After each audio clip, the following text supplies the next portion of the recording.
My name is Rivky Weiss, and I'm a licensed clinical social worker in Brooklyn. Our topic for today is how to talk to children about the war. As I'm saying the topic and as I'm thinking about what we're going to be discussing today, this is something that I never thought I would actually have to talk about in real time. In our wildest imaginations, I think most of us have never imagined the current reality. It's something that's difficult to talk about. It's something we've all been thinking about. And something that a lot of people have been struggling with is how to talk to their children, how to show up for our families, how to show if someone is teaching or a caregiver or a parent. How do we protect our children, but also how do we open that conversation and make ourselves available for them?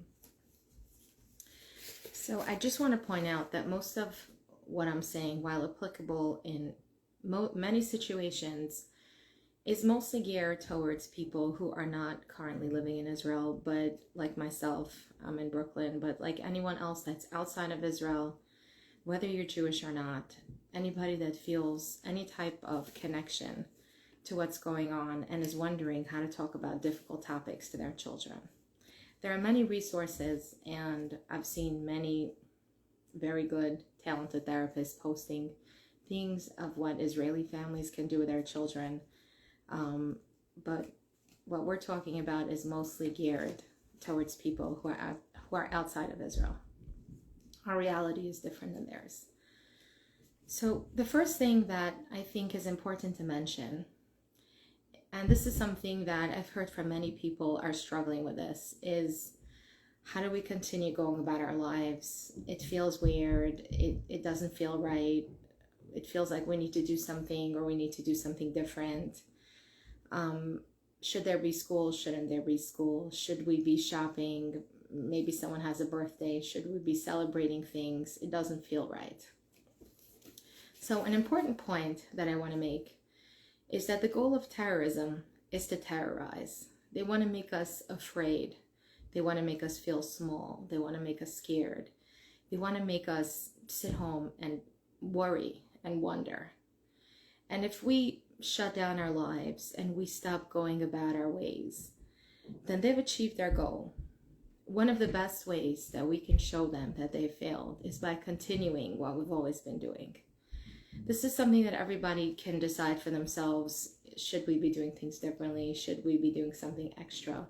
But keep in mind that for us to be strong, go about our day, continue our daily life, and continue things that we've planned to do is a way of us showing that they're not going to win and we will prevail. One of the questions that has come in is, at what age is it appropriate for talking to children about the war? I don't want to ruin their innocence. So it's difficult. I think it's a difficult topic, and some of what's been going on, I don't think there's any age where it becomes easier to process and easier to handle. I think what's happened is so cruel and so inhumane. I don't think anybody's ready to hear about it. However, children will hear about it anyway. Any child at school age is going to school, sitting on a school bus, talking to neighbors, overhearing parents talking, seeing the cover of a newspaper. Children will be exposed to it, and they will hear about it. It's much better for the information to come from you, where you can decide what to talk about, what to say, and make it age appropriate and acceptable. And another thing you want to do is open the door for future conversations. Even if the conversation you have is very short, even if it's just a minute, 2 minutes, a line, 2 lines, you want them to come to you with their questions. Children are very good at figuring out when we don't want to talk about something or when we're uncomfortable talking about something, so they'll go and get their information elsewhere. If they come to you, then you can decide what to share with them. So there's a couple of important points of what to say and how to say it. The first thing we need to know as adults is that we need to prepare ourselves and try to be in as calm state of mind as possible. I think with what's been going on, on a deep level, most of us are not truly okay. I think on a soul deep level, everybody's hurting, everybody's in pain. Many of us, most of us know somebody who knows somebody who's there, who's a soldier, who's fighting, who was hurt. We all have a connection. And for some of us, our connection can be that we're all Jews, we all feel something. So we don't have to be 100% okay, but we have to be in a calm enough frame of mind that we can calmly speak to our child without showing them our anxiety. So do what you need to do to center yourself. Take a couple of deep breaths, take a walk, have a cup of coffee. We're going to talk a little bit more about self-care at the end of this live, but try to approach it with a calm state of mind. Another important thing is tell the truth. Whatever we say has to have elements of truth. Telling the truth doesn't mean we have to tell them everything, but we have to tell them something that is true. We shouldn't tell children the war is over or nothing happened or things like that. We want them to be able to trust us. We want them to be able to come back to us when they have more questions and believe us when we tell them something.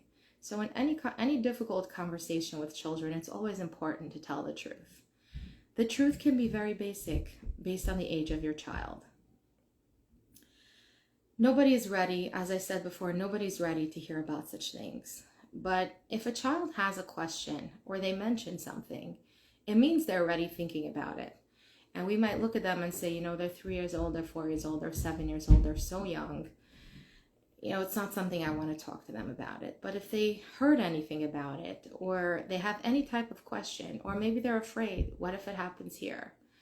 What if missiles come to my house in New York? What if the soldiers, what if the ISIS, Hamas comes here? What if something happens here? They have questions, they have anxiety, they have worries. So the minute they've already thought about it, that means that they're ready for an answer.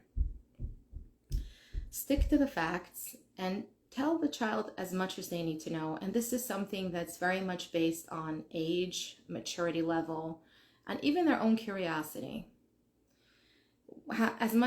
Some of it will be dependent on what questions they ask. You can start the conversation with a basic fact and then ask them, is there anything else you wanted to know? Is there anything else you wanted to understand?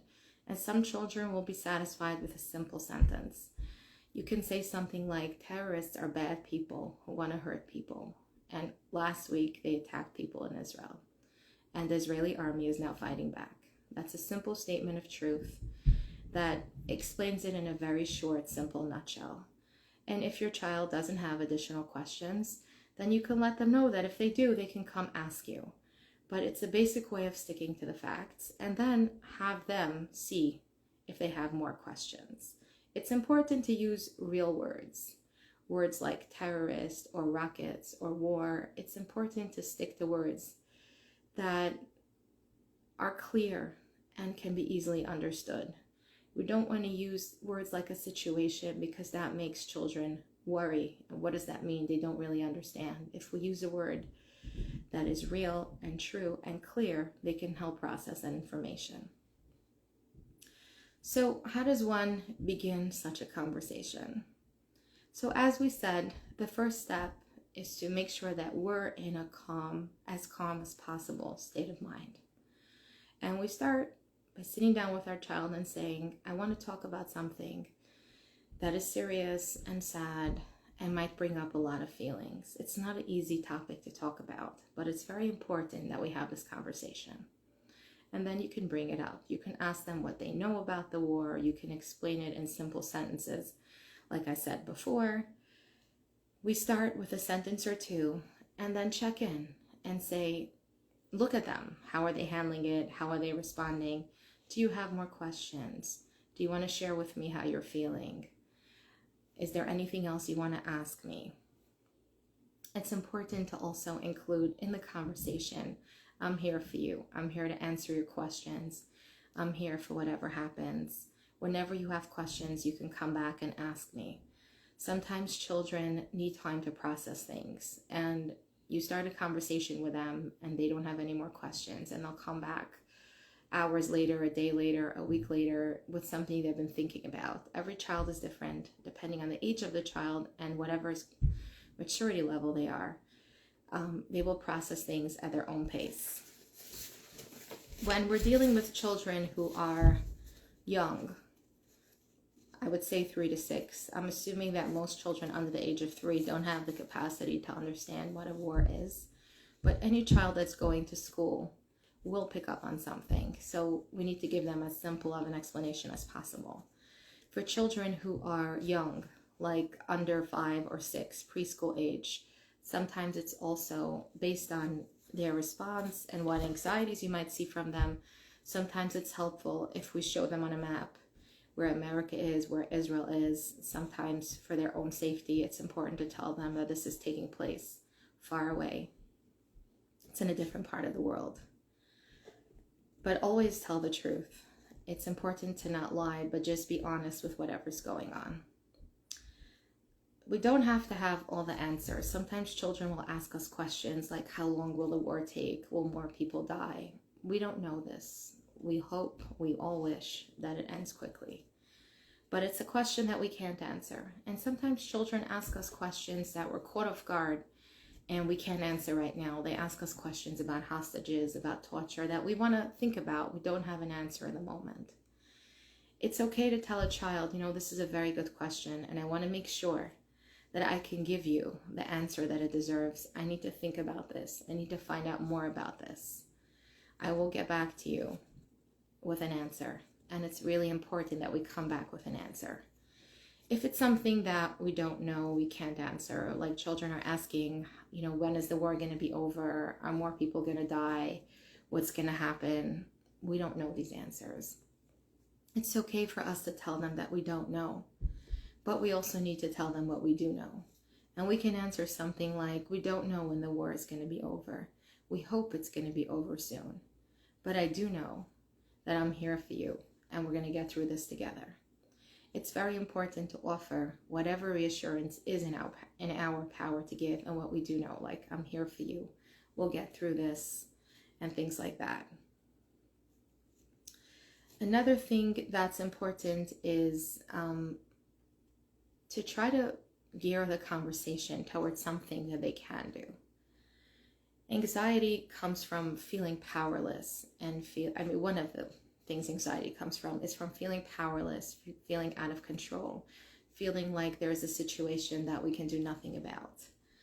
But there are things that people can do, and whatever age, maturity level, or stage your children are, there are things you can do together with them as a family. Some children are doing things in school, some are praying, some are collecting money, some are writing letters, but these are things that you can do as a family. Some of the things that I've seen people do this week, gathering together to pray, donating things. A lot of different communities have donated supplies. Communities in Israel have been donating food. People have been sending things for soldiers. People have been adopting lone soldiers and writing them letters, sending pictures, praying for them, feeling a connection with them. Different stores, different businesses have offered to donate proceeds of certain things or different fundraisers. Reaching out to check up on people, let people know you're thinking about them. If there's anybody that you know in Israel, any acquaintances, any family, any friends, reaching out to them, telling them, I'm thinking about you and we're with you, can be very meaningful. There's some people are trying to be more kind, be more positive, put more good out in the world. Whatever feels right for you, whatever feels right for your child, whatever route you want to go, is to pick something that you can do, can be very helpful. It's also important, though, to not make it, we have to be careful not to make it conditional. We have to be careful not to say, let's do this good thing, or let's collect this money and nobody else is going to die. We can't promise that. We can do it in honor of someone's memory. We can do it for somebody. We can just say there's so much darkness and so much evil. We want to spread good in the world. but it shouldn't be conditional. It should just be, this is what we can do and this is what we are going to do. A lot of people have wondered, like, you know, how do I find the right words? It's very hard to find the right words. What's happened and what's going on, I don't know that there's any right words. There is no good way to explain such horrible things. And what you say is important, but how we talk to our children matters, maybe even more. It's hard to communicate. It's hard to find a way that we can ever put such a difficult conversation in a good way. But what matters and what's very important is our nonverbal communication, how we talk, how the pacing of our words, our tone of voice, our facial expressions. Are we connecting to the child physically or not? So it's our tone of voice, our calmness or our anxiety, our expressions, touching your child's hand, giving them a hug, sitting next to them, matters a lot. It's important to talk slowly, maintain eye connection and physical connection and physical touch, and to keep checking in anytime you're having a difficult conversation with a child. We want to see when it's too much for them, and maybe we can't have the entire conversation at once. Maybe we need to divide it and come back and talk about it later. Something that I've had people ask me is, what if I cry? I don't want to talk about it because I might start crying. Now, this is something that everybody needs to decide for themselves, but in my own personal opinion, I don't think there's anything wrong with a parent crying when they're talking about something that's difficult and sad and horrible, as long as you're enough composed and enough in control that your child doesn't worry about you or feel unsafe. To have some tears or to choke up or our eyes should tear up when we're talking about something so horrible is okay. And it's okay to explain to our child, you know, this is hard for me to talk about. I have a lot of feelings about this and it makes me very sad. And I might cry a little bit, but that's okay. I'm okay. It's okay.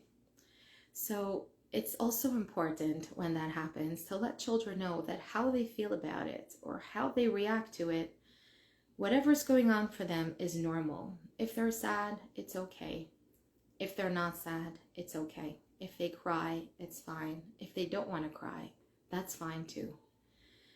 I've had some people mention to me, like, you know, my kids don't seem to care. I want them to feel more connected. I want them to care.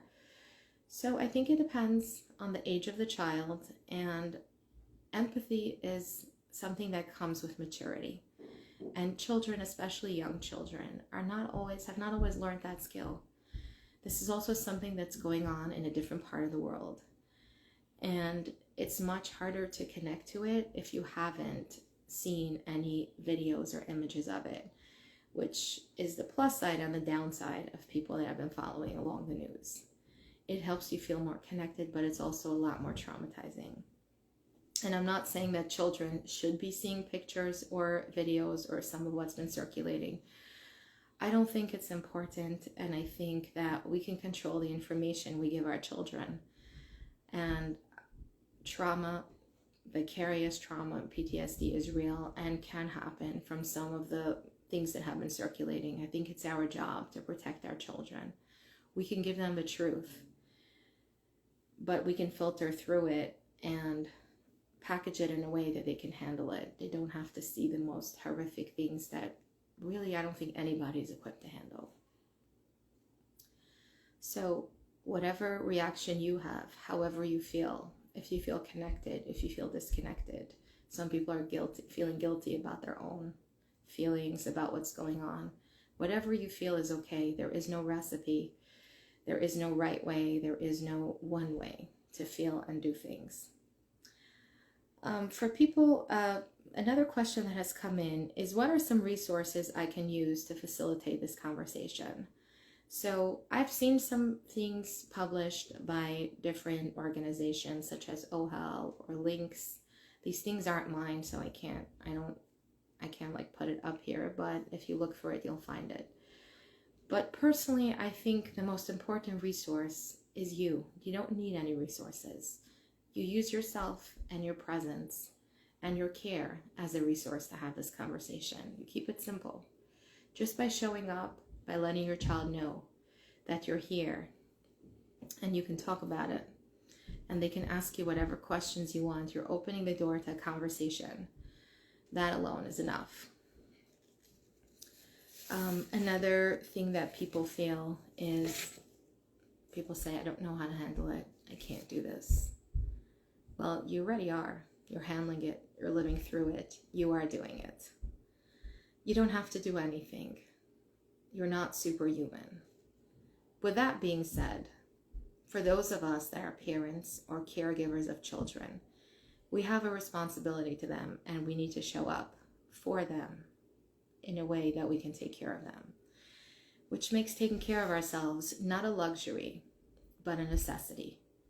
We need to put self-care as such an important part of our life, and it has to come first at a time like this. Some of the things that we can do, and we can do this with our children, we can do this together with them, is something that's important to remember, because many of us feel anxious, sad, we have a lot of feelings, we don't know what to do, we're scared. Our bodies react to trauma without asking us permission. We just react. And our adrenaline is high, and many of us are in fight or flight mode. The good news is that it will return back to normal with time. But we can try to calm our nervous system and try to calm ourselves. But it's important to remember that this is normal and a normal reaction to what's been going on. So one of some helpful tips and things that people can do is move, physical movement, wherever you are, whatever options you have. Take a walk outside, go to an exercise class, meet up with other people. Just to physically move can be extremely helpful and regulating. It also helps to do some action like what we've talked about before, which is something that we can do with our children, but also for ourselves, is to do something. Reach out, be an activist, pray, collect money, whatever it is, whatever we can do, whatever works for us. It helps to do something. It helps ground us and keep us focused on a better goal. Another important thing is to reach out to social support. Reach out to friends, talk to people. We're all in this together. And yes, everybody's processing it differently. Everybody's experience is going to be a little different. Some people have closer connections to people in Israel, to people serving in the army, to people who've been killed, to people who are missing. But together, we can get strength from each other. Another important part, especially for those of us with children, is to restore routine and purpose as soon as possible, and to let children know that even though it feels weird to have that birthday party, to go back to school, to talk about a family trip or whatever it is that you were planning on doing now, it's important, and it's our way of surviving and our way of taking care of ourselves. Another important piece is to create more contrast. We can't change the news that's out there. We can't change the horrific situation that many families are dealing with. We can't change what happened. And it's horrible. But we can try to increase positivity. We can increase more hugs for our children, more good deeds. We can focus on positive videos. Anybody on social media, while we've all seen the horrific things, we've also seen many heartwarming videos of volunteers showing up, planeloads of people from America volunteering to join the IDF, people donating, people in Israel preparing food, cooking food, whatever it is. There has been so much positive as well. And focusing on that and trying to create that little circle of contrast and just to add a little bit more positivity in our lives will help us get through this more. that's it for today. I wanted to try to keep it a little shorter to make it easier to listen to. Thank you everybody for joining, and hopefully we'll hear good news.